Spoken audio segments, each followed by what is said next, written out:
Tandoori chicken বানানোর জন্যে আমি ম্যারিনেশনের জন্যে আমি আদা রসুনের পেস্ট, লেবুর রস, রেড চিলি পাউডার,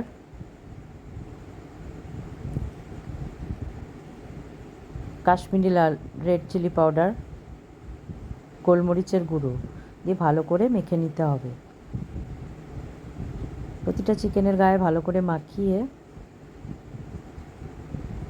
এবার একটা পাত্রে তেল, নুন, জিরা পাউডার আর জল ঝরানো টক দই দিয়ে ভালো করে মিক্স করে নিতে হবে।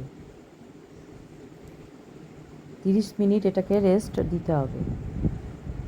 এবার মিক্স করে নিতে হবে। প্যানে বাটার দিয়ে ব্রাশ করে নিতে হবে। এবার চিকেনগুলো একটা একটা করে ওর ওপরে সাজিয়ে দিতে হবে।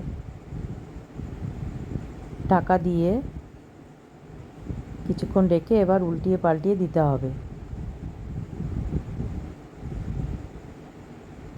একটা পোর্শন হয়ে গেলে লাল কালার দেখে আবার ঢাকা খুলে